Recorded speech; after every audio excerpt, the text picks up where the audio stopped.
Donald Trump accuse l'Union européenne d'avoir été conçue pour entuber les États-Unis. Lors de la première réunion de son cabinet à la Maison-Blanche, mercredi 26 février, le président des États-Unis a annoncé la hausse des droits de douane sur les produits européens, estimant que l'Union européenne entube son pays. Trump menace les Européens. Ça va péter. Ça va péter, les gars. Donald Trump affirme que l'Union européenne a été créée pour nuire aux États-Unis, mais maintenant qu'il est président, c'est lui qui compte lui rendre l'appareil jusqu'à son dernier jour au pouvoir. Et comme si cela ne suffisait pas, il impose des droits de douane de 25% sur les produits européens, tandis que le président Macron plaidait pour l'apaisement. Macron est allé aux États-Unis dans le but de convaincre Donald Trump de revenir à la raison. Quelques jours après son départ, 25% de droits de douane supplémentaires imposés sur les produits de l'Union européenne. Qu'est-il donc allé faire aux États-Unis? Ces décisions ne sont pas le fruit du hasard. Il a clairement choisi de se rapprocher de la Russie. Il a refusé de condamner Moscou à l'ONU. Il a averti les dirigeants du G7 de ne surtout pas oser traiter Poutine de dictateur et a bloqué toute implication de l'Union européenne dans le deal avec l'Ukraine. Plus encore, il a catégoriquement refusé d'envoyer des troupes américaines en Ukraine et de déclencher l'article 5 de l'OTAN si un conflit opposait l'Europe à la Russie sur ce terrain. Trump ne s'est pas arrêté là. Il a sommé Zelensky de brader son pays ou de rembourser les 500 milliards de dollars d'aide reçues. Pendant ce temps, son vice-président n'a pas mâché ses mots envers les dirigeants européens, les méprisant ouvertement et les assimilant à des dictateurs. Trump a martelé que cette guerre avait éclaté en partie à cause de la volonté belliqueuse des Européens, sans oublier... C'est très vrai. Rappelons qu'au début de cette guerre, la Russie était disposée à négocier, mais les amis européens et Joe Biden, le gouvernement Biden, à l'époque, ont dit qu'ils ne veulent pas négocier avec Poutine et ont continué à financer massivement la guerre. Ce qui fait que 3 ans après, on a plus d'1 million de morts et de blessés de part et d'autre. Oublier le rôle de l'Ukraine qui décrit comme un centre de blanchiment d'argent avec Zelensky à la tête du réseau. Finalement, il a trouvé un terrain d'entente avec la Russie et a relancé un partenariat si bien que, selon les dernières informations, le système SWIFT fonctionne à nouveau en Russie. En résumé, Trump va faire vivre un cauchemar aux Européens. Au début, il pensait qu'il serait de leur côté, mais je vous prévenais qu'il se moquait de vous. Au résultat, il entre en confrontation ouverte avec l'Union européenne et le déclin du vieux continent ne fait que commencer. En résumé, l'Europe et l'Ukraine sont en train de tout perdre. L'Ukraine a un territoire dévasté, une bonne partie de son territoire amputé parce que des terres ont été récupérées par la Russie. L'Union européenne, beaucoup de pays européens qui achetaient du gaz au moins cher à la Russie se sont retrouvés privés de ce gaz-là et se retrouvent en train d'acheter du gaz 4 fois plus cher aux États-Unis avec les problèmes logistiques parce que le gaz vient de plus loin. Les multiples sanctions qui ont été imposées à la Russie. Finalement, la Russie a pu contourner ces sanctions et a trouvé des moyens alternatifs pour être plus indépendant. Et voilà que Trump vient au pouvoir et décide de réhabiliter la Russie et réhabiliter Poutine. Finalement, qui sont les cons de l'histoire? Les membres de l'Union européenne, l'Europe en général et l'Ukraine. Dans ce tweet de Karen Tadji, elle rappelle ce que Macron disait dans son live TikTok quelques jours avant d'aller rencontrer Trump aux États-Unis. Être faible face à Poutine, Donald, c'est pas toi. C'est pas ta marque de fabrique. Le retour de flamme. Quelques jours après son départ des États-Unis, 25% de droits de douane pour les produits de l'Union européenne. Le Mozart de la diplomatie. Au fond, tu peux pas être faible face au président Poutine.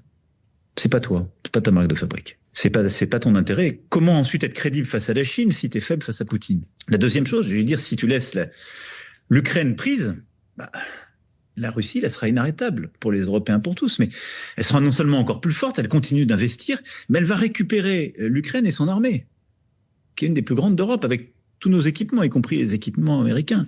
C'est une faute stratégique énorme. Et puis toi qui veux que l'Iran n'acquiert pas la bombe nucléaire, tu peux pas être faible avec quelqu'un qui est en train de l'aider à l'acquérir. Toi qui veux que la Chine ne vienne pas contester Taïwan et autres, comment expliquer que la Chine n'a pas le droit d'envahir Taïwan et que la Russie aurait le droit d'envahir l'Ukraine? C'est ça ce que je vais lui dire. Ça, je crois que c'est des arguments qui peuvent porter. Puis je vais lui dire aussi que c'est son intérêt de travailler avec les Européens dans ce moment. Parce que l'Europe a une capacité de croissance, un potentiel économique, de coopération avec les Américains. Donc, spoiler alert, rien de tout ce qu'il a promis de dire n'a été dit. Résultat des courses, alerte info, Donald Trump annonce que les produits européens seront prochainement taxés à 25%. Voilà le résultat de la visite diplomatique de Macron aux États-Unis. Petit rappel, après avoir déroulé toute la stratégie qu'il allait implémenter, Emmanuel Macron, lorsqu'il verrait Donald Trump, voici comment il a été reçu à la Maison-Blanche. Macron, le roi télé de TikTok, après avoir ricané bêtement sur Trump dans une de ses vidéos débiles, dont il est si fier, se prend une claque magistrale. Trump n'a même pas pris la peine de l'accueillir à son arrivée à la Maison-Blanche. Un magistral vent bien mérité pour lui. Je vais lui dire, au fond, tu peux pas être faible face au président. C'est la dame en bleu là. Ça, c'est la voiture de Macron qui arrive. Et c'est cette dame en bleu qu'il a reçue. Je ne sais même pas qui elle est. Poutine. C'est pas toi. C'est pas ta marque de fabrique. C'est pas ton intérêt. Comment ensuite être crédible face à la Chine si tu es faible face à Poutine? La deuxième chose, je vais lui dire, si tu laisses l'Ukraine prise. Et une fois qu'il était avec Trump, observez bien la gestuelle, observez bien l'attitude de Trump, l'attitude paternaliste de Trump vis-à-vis de lui. Regardez comment Trump traite le président français. Regardez comment il se penche sur lui. On dirait un papa qui s'assure que son fils fasse bien ses devoirs. Macron qui avait promis de dire à Trump que non, Trump, tu ne peux pas te comporter aussi faiblement face à Poutine. Regardez à peu près comment l'entrevue s'est déroulée. Regardez, écoutez ce que Trump dit et regardez l'attitude de Macron. Comment il acquiesce à tout. Oui, j'ai parlé avec le président Zelensky. Il est possible qu'il vienne cette semaine, la semaine prochaine, pour la signature d'un accord. Nous nous retrouverons ici, dans le bureau ovale. Donc, nous sommes vraiment sur le point d'arriver à un accord. Et le président Zelensky souhaiterait venir pour la signature ici. Et je ne sais pas s'il a besoin d'être approuvé de son côté par son conseil, mais je suis sûre que cela pourra se faire. Macron en mode observateur. Et puis, il rencontrera le président Poutine également. Nous n'avons pas encore fixé la date, mais tôt ou tard, oui, je rencontrerai le président Poutine. Oui, j'ai parlé avec le président. Après ces belles déclarations sur TikTok, le voilà face à Donald, en train d'observer comment Trump annonce que l'accord sera signé et qu'il va rencontrer le président Poutine pour signer l'accord. Trump ne respecte absolument pas le président français et en général tous ces gens de l'Union européenne. Simplement parce qu'il a dit dans une interview qu'ils ont eu 3 ans pour négocier un cessez-le-feu, pour négocier un accord de paix. Ils n'ont pas pu. Et maintenant qu'il est arrivé, il est déterminé à mettre fin à cette histoire. Il estime simplement qu'il n'a pas besoin de ceux-là qui n'ont pas pu depuis 3 ans arrêter la guerre. Écoutez ce que Vincent Hervouette disait sur CNews il y a quelques jours. Vincent Hervouette rappelle ce matin ce que disait Trump sur Macron. Tout ce que touche ce type devient de la merde. La réalité est que Trump méprise Macron et inversement. Et ou peut-être. Il y a eu une phrase de Donald Trump. Il y a eu une phrase de Donald Trump, l'ancien secrétaire général de la Maison-Blanche, au temps de son premier mandat, où il avait dit au bout de 2 ans, à propos de notre président, il avait dit tout ce que touche ce type devient de la merde. Bullshit. Oui. Non mais Tout ce que touche ce type devient de la merde. Le problème. Voilà. Trump a déjà ridiculisé Macron à toutes les positions. Mais malgré tous ces faits accablants, toutes ces images humiliantes qu'on a vues de Macron, de sa prestation à la Maison-Blanche en face de Trump, regardez ce que des propagandistes de BFM ont dit sur leur chaîne de médias. Il s'est passé quelque chose dans cette pièce qui n'est pas habituel, Ulysse. Il y a eu un moment où Donald Trump a dit « Macron a réussi à me convaincre, presque à me retourner, si j'ose dire. » Ah bon, hein? Macron a réussi à le convaincre, hein? OK. Résultat de course, 25% de droits de douane sur les produits européens. Et Donald Trump qui continue à persister en disant qu'il va signer son accord de paix avec Poutine et que l'Ukraine va devoir céder des terres rares pour compenser tous les milliards de dollars qui lui ont été envoyés en guise d'aide. Et c'est vrai que la force de conviction d'Emmanuel Macron est très importante face à Donald Trump, mais il y a d'autres interlocuteurs. Il y a notamment Poutine qui a dû regarder la conférence de presse au Kremlin. Et puis il y a eu cette phrase quand même, à la fois d'Emmanuel Macron et de Donald Trump, tout est sur la table. La négociation continue. Ça, c'est les médias macronistes il y a 2 jours. Et aujourd'hui, Trump annonce des droits de douane de 25% pour l'Union européenne. Bien joué, Manu. Lisons ce tweet de John de Lorraine, Alerte Info, Macron. Voici ce qu'il dit. Votre volonté de bâtir la paix, nous la partageons.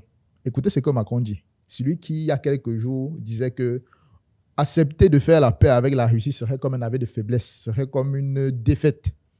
Après avoir dit l'inverse pendant des mois, Macron a plié. Écoutons-le. Alors, je considère que ces dernières heures, et vous l'avez d'ailleurs dit tout à l'heure, plusieurs choses se sont cristallisées et nous avons pu avancer sur plusieurs points. D'abord, je veux saluer votre décision de voir le président Zelensky et de finaliser en effet cet accord qui est important pour les États-Unis d'Amérique et pour l'Ukraine sur les minerais critiques, les terres rares. Mais d'avoir cet échange de substances avec le président Zelensky dans cette phase est très important, et de pouvoir finaliser cet accord qui aussi acte votre engagement pour une Ukraine souveraine est, à mes yeux, un point très important et souhaitable. Ensuite, votre volonté de bâtir la paix, nous la partageons. Dans ce tweet de Momochi, elle révèle tout simplement le sketch qu'est en train de jouer Emmanuel Macron. En 10 jours, il est passé de contre la paix en Ukraine, qui serait une capitulation, à plaider la paix face à Poutine. Voici ce que Emmanuel Macron déclarait il y a encore une dizaine de jours. Macron met en garde contre une paix qui serait une capitulation. Et maintenant, qu'est-ce qu'il est en train de dire aux États-Unis? Depuis la Maison-Blanche, Emmanuel Macron plaide la cause de l'Ukraine et d'une paix durable face à Donald Trump. Un gars qui dit tout et son contraire. Absolument tout et son contraire. Avant de terminer cette vidéo, j'aimerais revenir sur un fait que beaucoup de personnes dans les médias ont tendance à oublier. Les terres rares que Donald Trump est en train de vouloir récupérer là maintenant. Initialement, c'est Zelensky qui a proposé ces terres rares-là à Donald Trump pour que les États-Unis continuent à financer la guerre. Et donc, Donald Trump, en bon businessman, a pris Zelensky au mot et lui a dit que les milliards de dollars qu'on t'a déjà donné dans le passé, là, sers-toi donc de ces terres rares-là pour nous rembourser. Et c'est à ce moment-là que Zelensky s'est rétracté et a dit qu'il ne veut plus signer l'accord. Le président ukrainien Volodymyr Zelensky a initialement proposé aux États-Unis une coopération sur les ressources minérales de l'Ukraine en échange d'un soutien continu de la guerre contre la Russie. En septembre 2024, Zelensky a suggéré un accord offrant aux États-Unis des droits sur les minéraux ukrainiens, y compris des terres rares pour renforcer le soutien américain à l'Ukraine. Merci de participer à ce C'est dans l'air en direct. On va commencer par le deal et on va commencer par les mots de Donald Trump. J'ai entendu dire que Zelensky venait vendredi. C'est certainement OK pour moi. Il aimerait signer avec moi et je comprends cela. C'est une grande affaire, une très grande affaire. Pierre Aski, il le voulait et il l'a eu. Alors, c'est un petit peu plus compliqué parce qu'à l'origine, c'est Zelensky lui-même qui a proposé ce deal sur les métaux. Et parce qu'il a compris le mode de fonctionnement de Trump. À l'origine, c'est Zelensky qui a proposé le deal sur les terres rares. N'hésitez bien sûr pas à liker cette vidéo si elle vous a paru pertinente et abonnez-vous et activez la cloche de notification pour ne louper aucune de mes prochaines publications. On se donne rendez-vous à la prochaine vidéo. D'ici là, portez-vous bien. Bye.